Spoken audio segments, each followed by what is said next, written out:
Kate, Kelly, and PozzA here. It's off season, so we're looking back and looking forward to all the racing that's been and the racing to come. This week, though, it's that time where we decide the winners and losers of the 2024 season. I'm sure some of them are going to be the same as what anyone listening to this is, expecting, but others not so much. So let's get into it. To start, we just want to specify the losers does not mean, they're terrible. We don't want them on the grid. It's basically the people, the teams, the things that just didn't gel this year. So just wanted to specify that right out of the gate. But we're going to start with our winners of the season. And we'll start with Moto 3. Honestly, this is probably the one time on this podcast that there's going to be a unanimous agreement. I could be wrong though. Who are your guys' winners of Moto 3 for 2024? Hang on, can we get like a drum roll? David Alonso. I think everyone will kind of stick with that. You have to put David Alonso for winner of the season here. He was totally dominant. He was close to double the points of second place. That's insane. That's how dominant this man was. Every race he went into, he finished seventh in one race, and he took that personally because he won every single race after that. It got to a point where I couldn't expect anything else. I stopped voting Vire as a win because I just expected David Alonso to win it. That's how insanely dominant and talented this young lad is. And I'm genuinely excited to see what he can do in Moto 2, but yeah, has to be my winner of the season. Yeah, obviously I have to agree. It was such a dominant season from David Alonso. Broke so many records in just his second year and making the step up to Moto2 next year. And even in the testing, he's sort of looked like he's not completely figured out what he's doing, but seems like he's definitely got the talent to start competing in Moto2 in a couple of years. And I've seen a little rumor that he has a clause in his contract that if he ends up winning Moto2 next year, he has a direct route into MotoGP, so that'll be something interesting to follow. Classic KTM, no doubt. Doing what they do best. But anyway, I have also gone with David Alonso. Like I said, it was going to be probably the one time we'd all agree. And how can you not when he's had such a dominant, such a incredible and just strong season? It will be quite interesting to see how he adapts to Moto 2. I'm quietly confident that he'll adapt well, even with his small size, but only time will tell, though I'm subtly hoping for at least a couple of wins next year. So moving on to Moto 2, who did you guys select as, who or what did you guys select as the winner of the season? Okay, right. You guys have to hear me out on this one though. I've actually gone with Manuel Gonzalez. I don't think it was something that people actually expected, but he's done really well, and he didn't like, I thought he was actually going to do quite bad. And at this point in time, I feel bad for saying that. Like, he's done really well. He has a victory to his name. He has six podiums, which, like, when you think back to it, when did he even have those six podiums? He looked invisible the entire season, but he wasn't. Like, he was doing really well. And I myself regret not actually thinking about him a bit more, because he probably could have saved my podcast prediction title hopes. But next year I'll think about it a bit more. Yeah, I absolutely loved his season. It was nice to see him get some random podiums out of absolutely nowhere. I think he benefited from chaos and he used it well, and that's all I'll say on that matter. He has to be my winner, I'd say. My winner for Moto 2 isn't a rider or a team. It is actually my only one that's not those. It's Pirelli tires again because I've harped on about it all year and I would die on this hill because Moto 2 last year was bland. I don't know if it was because of the Pedro Acosta domination, but this year we've had excitement, we've had an entire grid learning tyres. Moto 3 is always fun and spicy just because it's got so many new riders, so many other factors. But with Moto 2, I guess the fact that they're all on pretty much the same bike, it makes it harder to distinguish between them all. And this year, just watching the different riders have to adapt and watching the teams have to adapt to the new tyres, it made it a much more exciting season. So the winner for me in Moto 2 this year is Pirelli tyres. Yeah, as for mine, I think this is the only team or manufacturer that I've. It's not the only manufacturer I've gone for in general, but it's the only one I've put as winners across all the classes. I've gone for Boscoscuro just because of the fact that mainly they broke the Calyx streak that's been going since 2012, I believe. And that's just. I feel like it was just such a monumental sort of achievement for Boscoscuro. Obviously, they haven't been the worst in Moto 2 in the last few years, but they haven't really been able to consistently challenge Calyx. So the fact that even if it was probably just a bit more of the tyres this year, just the fact that they were still able to adapt to them quicker and maintain that throughout most of the season, I feel like towards the end Calyx kind of caught up. But yeah, the fact that they were able to win both, I'm pretty sure all three championships, I feel like was just a really big result for them as a manufacturer. I do echo the sentiment that they've had such a strong season, and it's been reflected in the way that so many teams have decided to swap chassis for next year. So it'll be very interesting to see if they can keep this momentum, especially with that, I suppose, late surge that we have back from Calyx, because they definitely, once the WP suspension got sorted at the end of last year, they definitely started to come back. So next year's going to be very curious in that space. But looking over to the winner for MotoGP, I'm going to start. I've not gone with the obvious answer. I also kind of have, in the fact that I've gone with Pramac because they were still Pramac Ducati this year, but they're going to be Pramac Yamaha next year. A satellite team has won a world championship for the first time in the modern MotoGP era, if my memory is correct.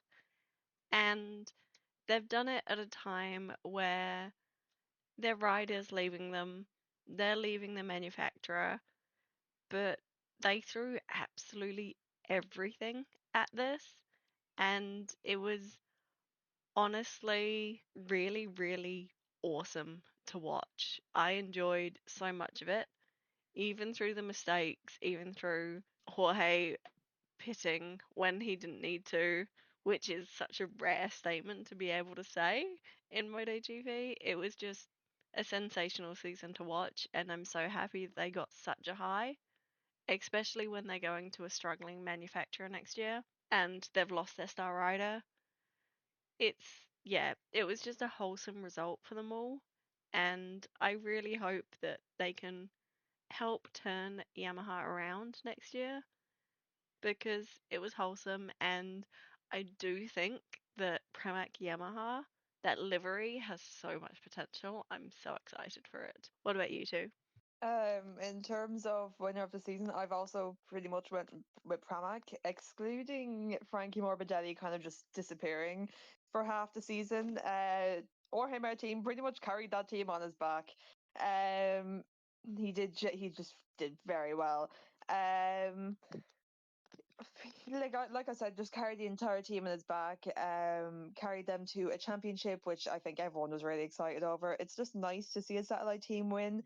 Of course, I'm still a diehard Pekka Bagnaia fan, and I will always want him to win first. But it was just nice to see a change of team, especially with a satellite team that would normally be deemed as like unable to win or just like underfunded or not fast enough. And it was awesome to see Jorge Martin basically say, yeah, that's not the case and beat everyone.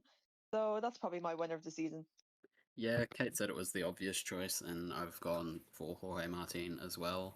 At the start of the year, when we were doing our championship predictions, I said I wanted Martin to win just because I wanted to see someone different win, and I think the fact that that did come true probably aids my thinking here.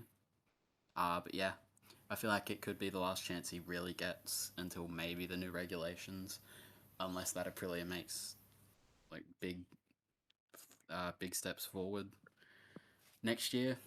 But yeah, I think the fact that he managed to outdo Banyaya over the course of the season is just really impressive, especially with how many more wins Banyaya ended up getting. It was sort of just the fact that he was consistent, and that's what you need to win titles. So it was good to see him get it done. Yeah, coming back to that thought on, not thought, it's a simple fact, on the fact that Pecco won so many races but made so many mistakes, whereas Jorge was so consistent. That was just such a good reflection on the season that we just had. But the winners are over, so let's get into the more uncomfortable side of the season. And this is going to be our losers of the season because I imagine, thinking about the year, we're all going to be pretty much aligned in these. Who wants to start us off with Moto 3 loser of the season? I'll go. I've went with Scott Ogden. Of course, MLAV isn't exactly it's not the fastest team. Nobody ever expected them to do very well. It's just purely the fact that Scott had so many good qualifyings or was on track to get such a good qualifying and then got crashed out. like how does it get that bad? It was so depressing to look at because I got so excited every time it actually even seemed like he was going to get a good result, and then people like Filippo Farioli crashes him out in qualifying, or Angel Baqueras crashes him out during the race, and then everything gets bad. But he was so close. He was so close so many times getting good results, and then his bike died, or somebody crashed him out, or he had a little bit of bad luck and he crashed out himself, and everything just went wrong. He's like my Zonta van de Gorberg in Moto 2. Everything goes wrong for the poor lad. And it's so depressing because my plan this year was to put him in winner of the season, got a good few points finishes, and everything went well. But no, it didn't. And yeah, he's my Moto3 loser of the season because I can't put anyone else morally. I've gone for MLab Racing as a whole. I'm pretty sure I did the exact same thing last year. They were sort of comfortably, I don't want to say the worst team on the grid, but they were consistently at the back. Didn't really get that many results. I was honestly quite close to putting CIP Green Power as well, just because they were also sort of around the back for most of the year. But the fact that MLab were the bottom team in the Teams Championship again, slashed one of their riders midway through the season, though that was allegedly just because he was a bit too big for the bike and obviously couldn't really perform because of that. But still, hopefully they can. I said this last year as well. Hopefully they can make some more improvements next year. If they get some of the upgrades Hondas are planning to bring, hoping they work, and yeah, hopefully they can just score a few more points next year. Let's say. Well, this is as painful as I expected it to be because I'm going to round us out and go my loser for the season is Josh Watley. So that's the trifecta. We've gone Scott Ogden, MLev, and Josh Watley for the season because, yeah, it does feel like if you go into MLev currently that you just sort of flounder. And I do hope Scott can get some great results at SIP. Is that what we call them? SIP, CIP? I don't know. But I do hope he can get some great results next year. But it just, it didn't connect for any of them this year, it felt like. I do hope that, yeah, Scott can do well next year. Moving on to Moto 2, I'll kick us off because this one like hurts. It it's only for me got to be Sergio Garcia. He's got to be my loser for the Moto 2 season because he fumbled it hard. because he was like right there. And this could be another one of the ones where we're all aligned because it did look like his championship to lose and then he lost it. I know there was so much going on at the time. For example, he didn't get the MotoGP ride even though he was being so dominant. It's just, it was hard to watch and I really didn't enjoy watching it. So, yeah, that's my loser for the season. But what about the two of you? Same, different? I don't want to say same because now it seems like I'm just copying everyone else's answers, but I do had Sergio Garcia down as my loser. It seems like I'm copying everyone. But yeah, I can't really put anyone else morally because like at the start mid of the season, everyone was like, "Oh my God, Sergio Garcia is going to win a championship," and we genuinely believed he has us in the bag, and then it just crumbled in his hands before our eyes, gone. Um, it's said to be because, he was kind of shoved aside and dismissed for a MotoGP seat, and that kind of messed with his mentality. And I do get that somewhat, but I was just so upset to watch him crumble, have bad qualifying, crash purely because he was denied a MotoGP seat. It was awful to look at because he was on track to get such a good result this season, and I purely believe he would have beaten Ayagura easily if he was in the right mindset, and that's what makes it so much worse. I really do hope he kind of gets out of that slump for 2025 and he wins that title because in my head, I still rightfully believe it was his. And I love Ayagura to bits, and I'm happy that he won it. But like in my head, that was Sergio Garcia's title. So I really want him to get it again. I really want him to get it this year. I've actually gone for someone different in this one. Uh, Obviously, it wasn't great seeing Garcia have that sort of fall off in the middle of the year. But for me, I've gone for Xavi Cardelus just because primarily the fact that he didn't score any points uh, at all in the season. And when your teammate finishes second in the standings and scores 100% of your team's points, it's really not a great look. Sort of expected more for someone who finished second in European Moto 2 the season before. The fact that Kelly just put in the chat that she didn't know he was actually racing this year, I feel like kind of backs up my point. But yeah, it was quite underwhelming, and the fact that he doesn't have a seat in the class next year as well will just add to that pain. But yeah, I expected more from him just with the rider that he is and the fact that he had a top team on a top bike. Yeah. So, overall, they're not great things we want to be saying about riders, and it's exceptionally hard to do so. Hopefully, Garcia performs next year. Hopefully, Savvy gets a decent ride somewhere in possibly Supersport. I don't follow that too closely, so I'm not sure if there are seats available. Let's look at MotoGP because, much like David Alonso being the winner of the season, I think and I now know we're all aligned in our loser of the season because it's so glaringly obvious. And who wants to kick us off? Yeah, the obvious one, I'm pretty sure we put them last year as well, is Honda. Uh, didn't really look like they made much progress forward up until the flyaways, where there was a bit of promise with them getting closer to the top 10. I feel like the standout for Honda all year was Joan Zarco. He was the only one that looked like he could really ride that bike to anywhere near scoring points on like pure pace. Made it into Q2 a couple of times, and they'd probably be the favourite to top score again next year. But yeah, Kelly mentioned it earlier about Dramir's DNF rate as well, and obviously it wasn't great seeing Luca Marini go from sort of like top 5, top 6, battling for that last year on a Ducati to nowhere really this year. So yeah, it's another year where kind of hoping Honda can pull it together for next year and start actually performing. Because even the likes of Yamaha, even if the results weren't particularly better, there was still some a bit more hope for them. So yeah, The fact that Paz has mentioned Luca Marini has just made me even more depressed to say it. But I've also gone with Honda. You can't go with anyone else. It was just awful. It was so bad. Like the fact that Joan barely finished 30% of his races and still finished ahead of Luca Marini in the standings. Like how can a bike be that genuinely bad? Is my question. How can it get that bad?